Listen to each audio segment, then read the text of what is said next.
आते हुए मुझे मालूम है कि कल से ही लोग पटना के शहर में पहुंच गए थे।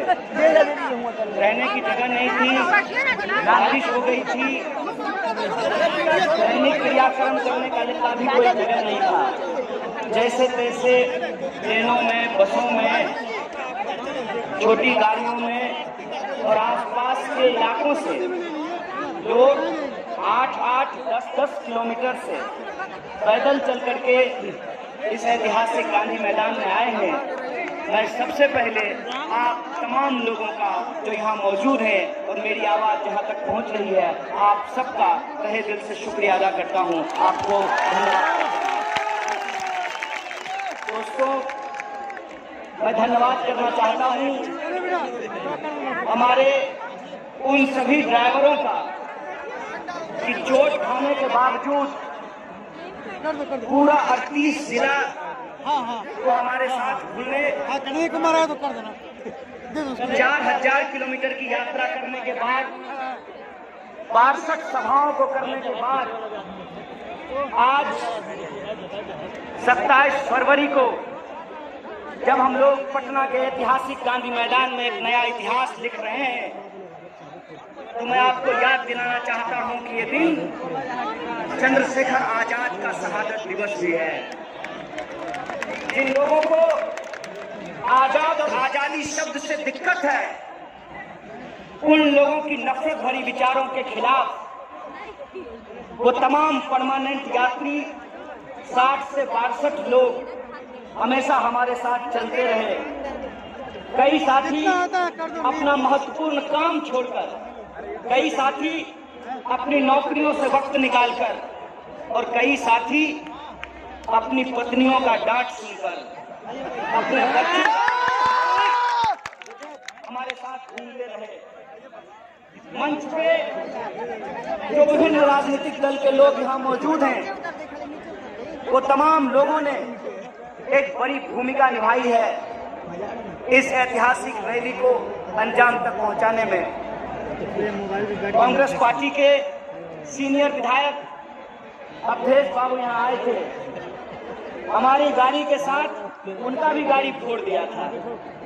वो तमाम पत्थर जो हमारी यात्रा के ऊपर चलाए गए हैं, उस कातिलाना हमले के वक्त भी शकील भाई एक बड़े भाई की तरह जेएनयू के पुराने प्रेसिडेंट की जो भूमिका हो सकती है, उस भूमिका को निभाते रहे, सब लोग साथ खड़े रहे।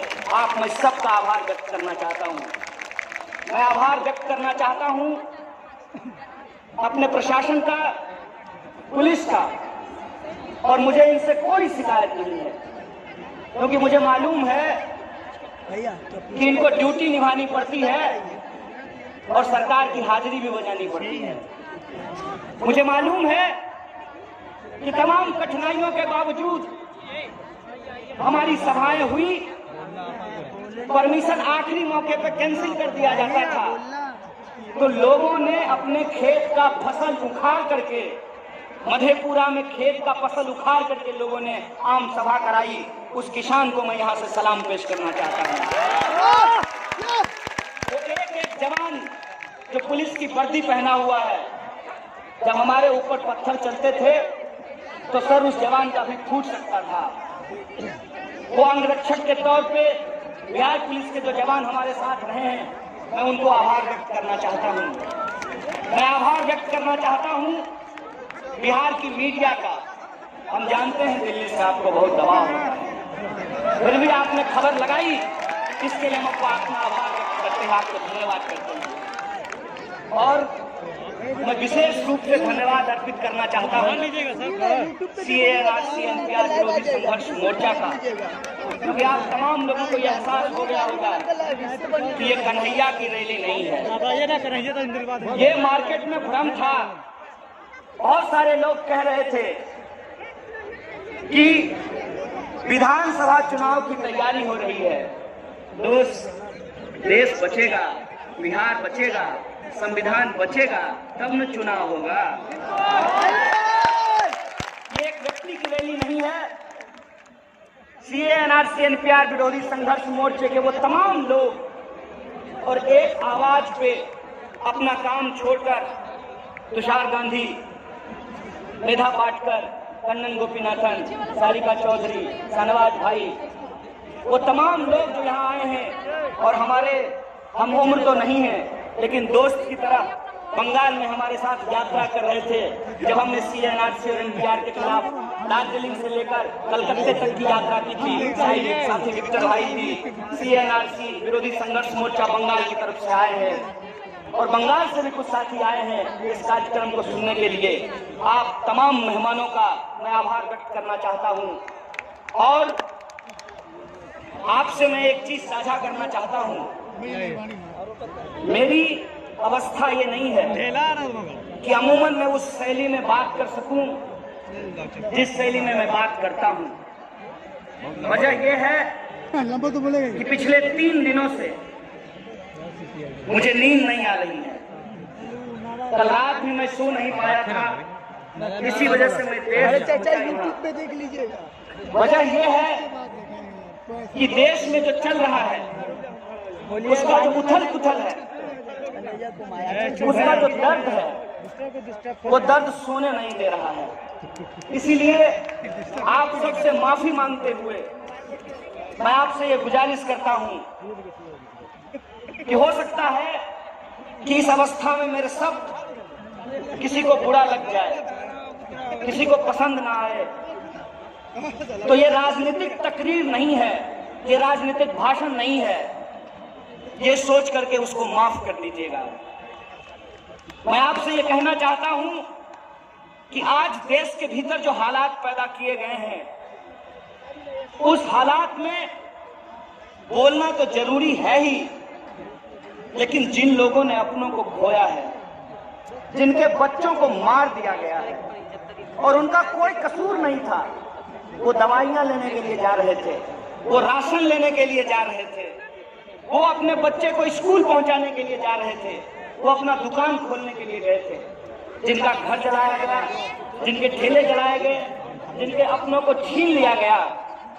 आप बेशक इस अन्याय के खिलाफ बोलिए, लेकिन मैं आप सबसे ये अपील करना चाहता हूं कि आप सब अपनी जगह पे खड़ा होकर 1 मिनट के लिए उन तमाम लोगों के लिए जिनकी मौत हुई है उनके लिए शांति की अपील में हमारा साथ दीजिए। हम लोग 1 मिनट का मौन धारण करना चाहते हैं।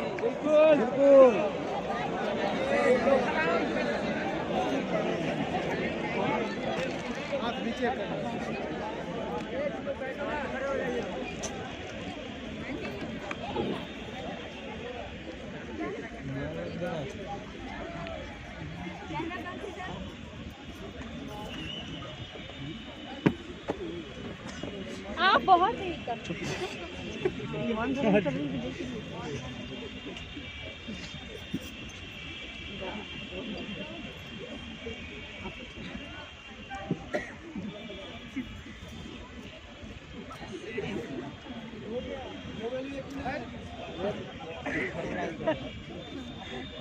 बहुत बहुत धन्यवाद, बहुत बहुत शुक्रिया। आप सब लोग बैठिए मत, जैसे खड़े थे वैसे ही सावधान की मुद्रा में खड़े होइए। कुछ कहने से पहले मैं चाहता हूँ हम तमाम उसको हम याद करें, उसको गाएं, और जो नफरत हमारे बीच आज बोई जा रही है, जिस नाम पे बोई जा रही है, जात और धर्म के नाम पे, उसको इसलिए मैं आपसे गुजारिश करता हूँ कि आप सब हमारे साथ इस देश का राष्ट्रीय गान गाएं। आपको ये मंजूर है? आप हमारे साथ राष्ट्रीय गान गाएंगे? जन गण मन अधिनायक जय हे, भारत भाग्य विधाता,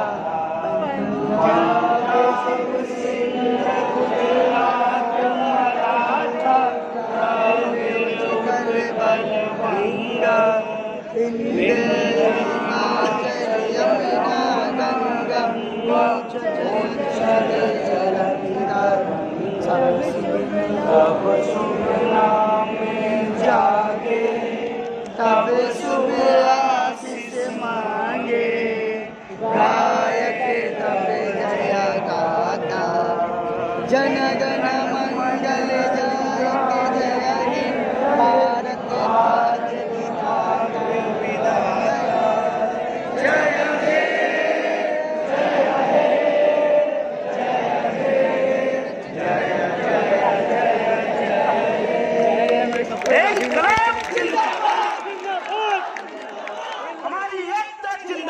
बहुत बहुत शुक्रिया। आप अपने अपने स्थान पर बैठ जाइए। अभी हमने देश का राष्ट्रीय गान गाया है, पूरा गान आपने सुना है। मुझे बता दीजिए, इसमें कहीं भी हिंदू या मुसलमान का जिक्र है क्या? इसमें कहीं भी दलित या ब्राह्मण का जिक्र है क्या? इसमें कहीं भी महिला या पुरुष का जिक्र है क्या? अगर नहीं है तो आज जो इस देश में जात और धर्म के नाम पे जो नफरत फैलाई जा रही है, इंसानों को जो इंसान से बांटा जा रहा है, आपको लगता है कि ये देशभक्ति है? अगर आपको नहीं लगता है कि ये देशभक्ति है तो आप इसका विरोध करेंगे, और आप जब इसका विरोध करेंगे तब आपको अपनी नौकरी गंवानी पड़ सकती है। और एक IAS ऑफिसर कन्नन गोपीनाथन आज हमारे बीच में बैठे हुए हैं, देख लीजिए। अगर आप इसका विरोध करेंगे तो आप पत्रकार होते हुए अपनी नौकरी से हाथ धो सकते हैं। सैकड़ों पत्रकारों को सच्चाई लिखने के चलते उनकी नौकरियों से बाहर कर दिया गया है। आप अगर सच लिखेंगे, सच बोलेंगे तो आपको देशद्रोही कहा जाएगा और फर्जी मुकदमे लगा करके आपको जेलों में बंद कर दिया जाएगा। देश के तमाम युवा नेताओं को आप देख लीजिए, डॉक्टर कफील खान से लेकर के वो तमाम लोग जो आज सच बोलते हैं, आज उनको जेलों में बंद करके छोड़ दिया गया है। ये जो हालात देश के भीतर पैदा किए गए हैं, इस हालात में हम तमाम लोगों को एक बात समझने की जरूरत है कि बड़ी चालाकी से जो हमारी लड़ाई है, जो हमारा सवाल है, क्या नाम है?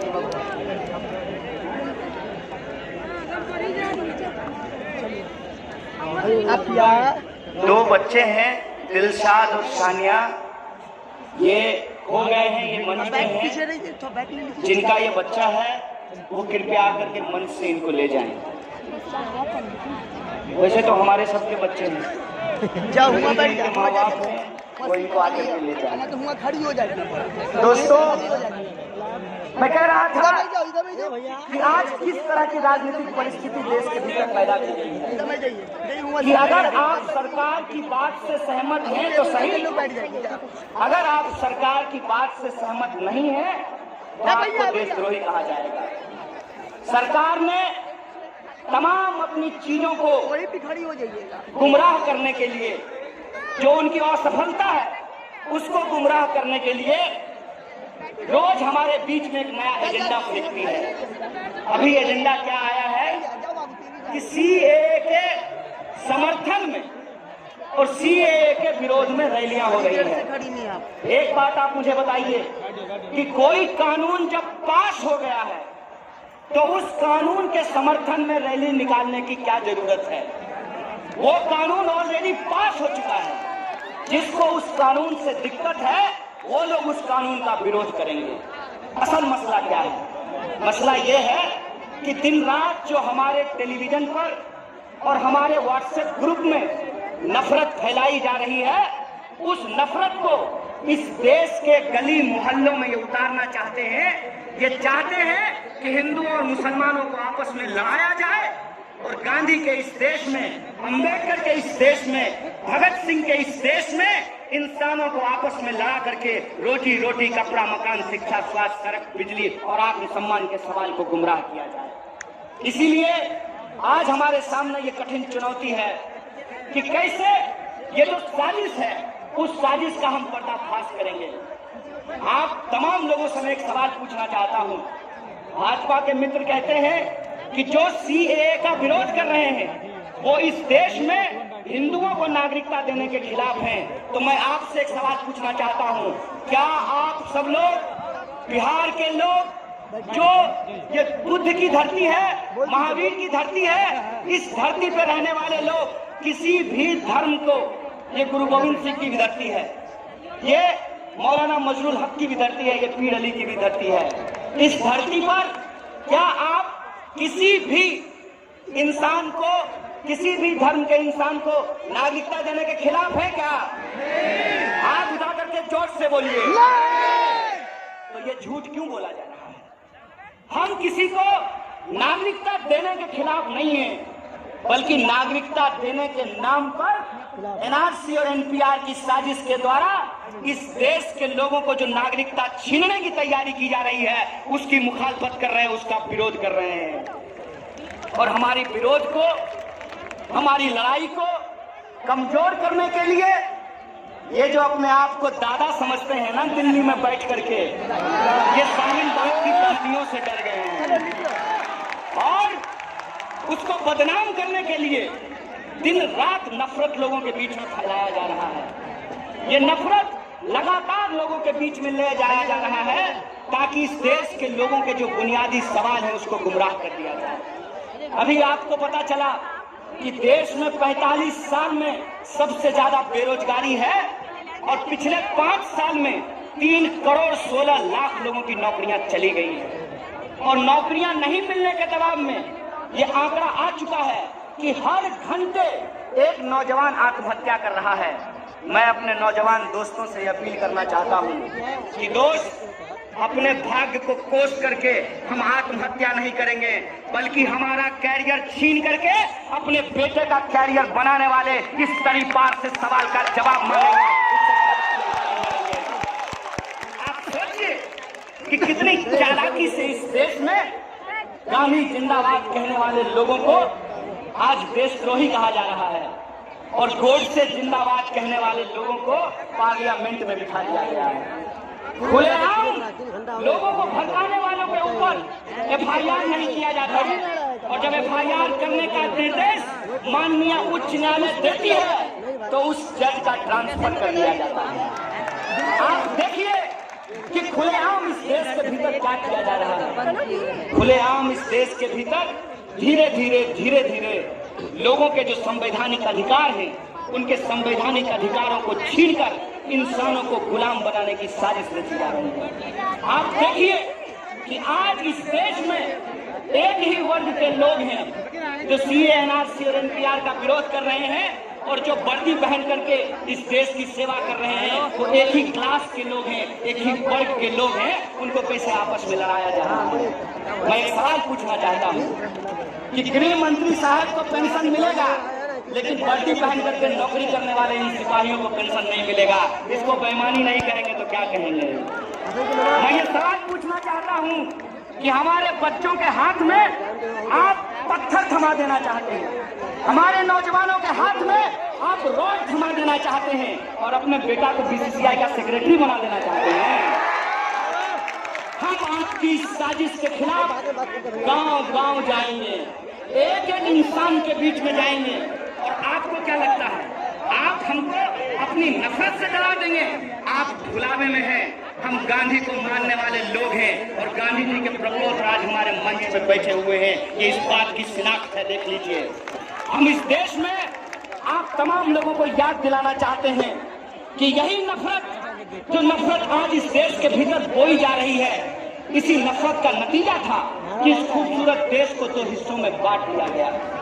उस वक्त भी अंग्रेजों ने बड़ी चालाकी से गाय का मांस मंदिरों में फिरवाकर, सुअर का मांस मस्जिदों में फिरवाकर हिंदुस्तानियों को आपस में लड़ाया, भारतीयों को आपस में लड़ाया, फूट डालो राज करो की नीति के तहत इस देश का बंटवारा किया। मैं याद दिलाना चाहता हूँ इस देश के हुक्मरानों को ये समझ में आना चाहिए कि इस देश में जो मुसलमान रह गए उन्होंने जिन्ना को नहीं, गांधी को अपना राष्ट्रपिता चुना था। इस बात को याद रखना चाहिए। इस बात को याद रखना चाहिए कि जब पार्टीशन होने की बात आई, देश में दंगे शुरू हुए, तो एक तरफ पश्चिमी भारत में माउंट बेटन की पूरी फौज खड़ी थी, लेकिन वो दंगा नहीं रोक पाए। अकेला महात्मा गांधी, वो बापू, वो अर्धनग्न फकीर इस भारत का दंगा भूख हड़ताल से रोक दिया था। इस देश ने हमेशा गांधी को अपनाया। मुझे अफसोस है कि आज अगर गांधी दिल्ली में होते तो नॉर्थ ईस्ट दिल्ली जल नहीं रहा होता। अगर नॉर्थ ईस्ट दिल्ली जल नहीं रहा होता तो राहुल की भी जान नहीं जाती और नाजिम की भी जान नहीं जाती। कोई माँ अपना बच्चा नहीं खोता, कोई पत्नी अपना शौहर नहीं खोता, और किसी बच्चे के सर से उसके बाप का साया नहीं छीन जाता। मैं बार बार कहता हूँ, इस देश की सरकार ने गोडसे को चुन लिया है। इस देश की जनता को तय करना है कि उसको गोडसे के साथ जाना है कि गांधी के साथ जाना है। बोलिए, किसके साथ जाने के लिए तैयार है? अगर गांधी के साथ जाने के लिए तैयार है तो नेता की तरह मैं लफाजी नहीं कर रहा हूँ। मुझे लफाजी करके एमएलए मुख्यमंत्री या प्रधानमंत्री बनाने के लिए नहीं निकाले हैं। ये जन गण मन यात्रा इस देश में जन और गण को बचाने के लिए है। जन मतलब जनता, गण मतलब गणतंत्र। और ये गणतंत्र हम इसलिए बचाना चाहते हैं कि एक जूता सिलने वाले का बच्चा भी अपने टैलेंट के बदौलत बीसीसीआई का सेक्रेटरी बन सके और उसको इस बात का अफसोस नहीं हो, उसको इस बात का अभिमान हो कि हमारा बाप परिवार नहीं था, हमारा बाप बंगाली नहीं था।